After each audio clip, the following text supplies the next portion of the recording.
ಡ್ಯಾಡಿಯ ಜೀವನದ ಪಕ್ಷಿನೋಟ. ಮಣಿಕ್ಕಾರ ಅನ್ನು 1/1/1940 8/7/1925. ಒಂದು ವಿರಮಿಸದ ನಡಿಗೆ.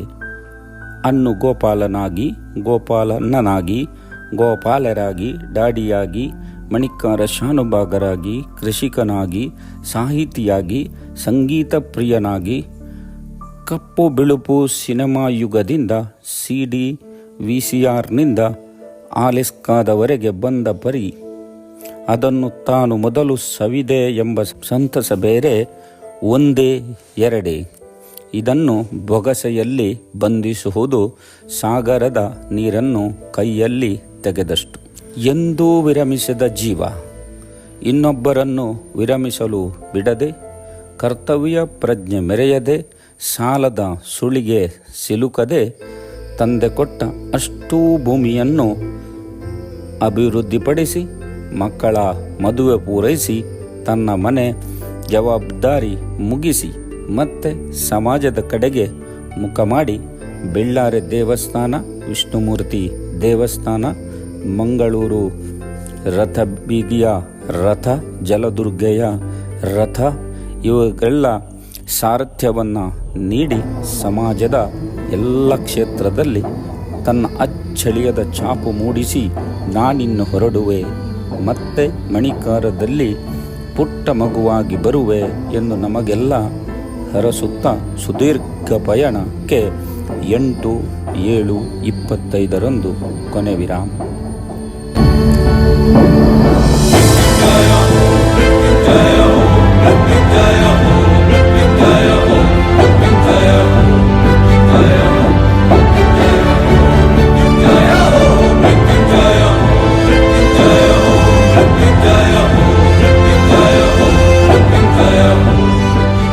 ಒಂದು ಕ್ರಮದಲ್ಲಿ ಈ 80 ದಶಕವನ್ನು ಅವಲೋಕಿಸೋಣ. ಬಾಲ್ಯದಲ್ಲಿ 10 ಹುಡುಗಿಯರಿಗೆ ಒಬ್ಬ ಹುಡುಗ, ಅಕ್ಕ ತಂಗಿಯರಿಗೆ ಪ್ರೀತಿಯ ಅನ್ನು, ತಂದೆ ತಾಯಿಗೂ ಅಕ್ಕರೆಯ ಮಗ. ಬಾಲ್ಯದಲ್ಲಿ ಈ ಗಂಡು ಮಗುವಿಗೆ ಲಾಲನೆ ಪಾಲನೆ ಜಾಗ್ರತೆ ಅಜ್ಜನಿಗೆ ಒಂದು ಸಾಹಸವಾದರೆ, ಹೆಸರೇ ಗೋಪಾಲ ಆದ ಕಾರಣ ಕೃಷ್ಣನ ಯಾವ ಲೀಲೆಗೂ ಕಮ್ಮಿ ಇರಲಿಲ್ಲ. ಅಣ್ಯರೇ ಒಬ್ಬನೇ ಮಗ, ಮಣಿಪುರದ ಬಬ್ರುವಾಹನ ಎಂದು ಬಿರುದು ಬೇರೆ. ಹೀಗೆ ಬಾಲ್ಯ ಕಳೆದು ತಾರುಣ್ಯಕ್ಕೆ ಬಂದರು. ತಾರುಣ್ಯದಲ್ಲಿ ತಾಯಿಯ ಅಗಲಿಕೆ ಇದು ಬಹಳ ಆಘಾತದ ವಿಷಯ. 16 ವರ್ಷದಲ್ಲಿ ತಾಯಿ ಕಳೆದುಕೊಂಡು ಪುರೋಹಿತರ ಭಟ್ಟರ ಒತ್ತಾಸೆ ಮೇರೆಗೆ ವಿದ್ಯಾಭ್ಯಾಸ ಅಂತ್ಯ. ಮನೆಯಲ್ಲಿ ನಿಂತು ತಂದೆಗೆ ಸಹಕಾರ. ಮನೆಯಿಂದ ಕಾರು ಹೊರಗೆ ಹೊರಟಿತು ಎಂದರೆ ತಂದೆ ಮಗ ಇರಲೇಬೇಕು. ಇದು ಸೂತ್ರ. ಇಲ್ಲಿಂದ ತೆರೆದುಕೊಂಡದ್ದು ವಿಸ್ಮಯಕಾರಿ ಪ್ರಯಾಣ.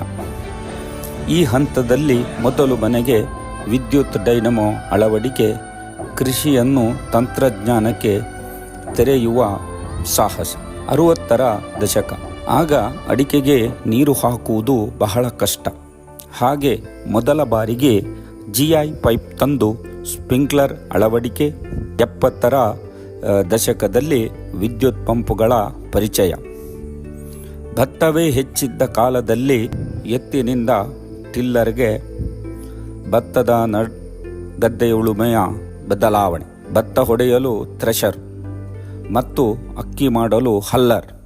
ಹೀಗೆ ಭತ್ತದ ಎಲ್ಲ ಆಯಾಮಗಳಲ್ಲಿಯೂ ತಂತ್ರಜ್ಞಾನದ ಪರಿಚಯ. 70ರ ದಶಕ ತುರ್ತು ಪರಿಸ್ಥಿತಿಯ ವ್ಯವಸ್ಥೆಯ ತಲ್ಲಣ. ಆದರೂ ಸೆಟೆದು ನಿಂತು ಇದ್ದ ಭೂಮಿಯನ್ನು ಉಳಿಸಲು ಹೋರಾಟ. ಎಲ್ಲ ಕೆಲಸದವರಿಗೆ ಮನೆ ಕಟ್ಟಿಕೊಟ್ಟು ಅವರಿಗೆ ಜೀವನೋಪಾಯ ರೂಪಿಸಿದ್ದು ಈ ದಶಕದ ಸಾಹಸ. 80ರ ದಶಕದಲ್ಲಿ ಮಗನನ್ನು, ಅಕ್ಕನ ಮಗನನ್ನು ಕಳಕೊಂಡ ನೋವು. ಆದ್ದರಿಂದ ಎಲ್ಲ ವ್ಯವಸ್ಥೆಗಳ ಮೇಲೆ ಕೆಳಗೆ ಅಸ್ತವ್ಯಸ್ತ. ದೋಣಿ ಮಗುಚಿದ ಭಾವ. ಆದರೆ ಅದೇ ಹಠದಿಂದ ಮತ್ತೆ ಸಂಭಾಳಿಸಿ ದೋಣಿಗೆ ಹಾಯಿ ಹಾಕಿ ಉಳಿದ ಮಕ್ಕಳನ್ನು ದಡ ಸೇರಿಸುವ ಜವಾಬ್ದಾರಿ. ಇದೆಲ್ಲ 80ರ ದಶಕದ ಕಹಿ ಘಟನೆ. ಆದರೆ ರಥ ಸಾಗುತ್ತಲೇ ಇತ್ತು. 90ರ ದಶಕದಲ್ಲಿ ಮತ್ತೆ ಮನೆಯಲ್ಲಿ ಸಂತಸ. 2 ಭಾವಂದಿರ ಆಗಮನ, ತಂದೆ ತಾಯಿಗೆ ಸಂತೋಷ.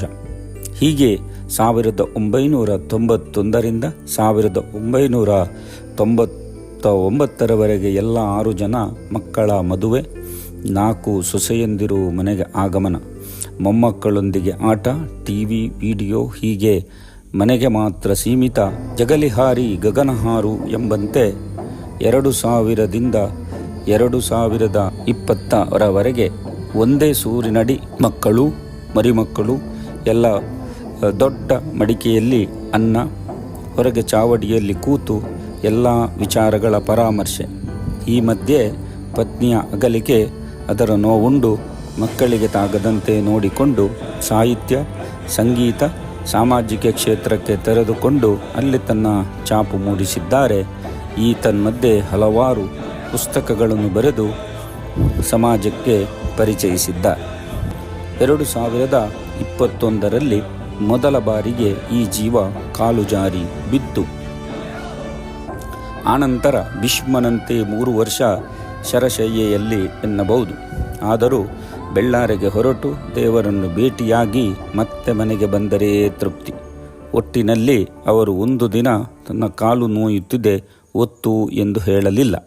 ಆನೆ ನಡೆದದ್ದೇ ದಾರಿ ಹಾಗೆ ಜೀವಿಸಿ, ತಲೆ ಕೂದಲು ಬಾಚಿ, ಕೈಗೆ ವಾಚು ಹಾಕಿ ಸಫಾರಿಯಲ್ಲಿ ಹೊರಟು ನಿಂತರೆ ಉಳಿದ ಉತ್ಸವದ ತಯಾರಿ ಆಗಿಯೇ ಆಗುತ್ತದೆ.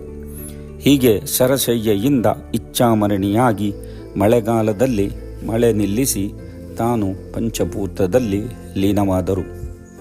ಆದರೆ ಯಾವ ಕೆಲಸವೂ ಬಾಕಿ ಇರಲಿಲ್ಲ. ಎಲ್ಲ ಒಪ್ಪ ಓರಣ, ಸದ್ಗತಿಯ ಎಲ್ಲ ಕಾರ್ಯಗಳು ನಡೆಯಿತು. ಆದರೆ ಈ ಮನೆಯಿಂದ ಆ ಮನೆಗೆ ಹೋದಾಗ ಎದುರಿನ ಮೇಜಿನಲ್ಲಿ ಅನ್ನ ಕುಳಿತಿರುತ್ತಾನೆ.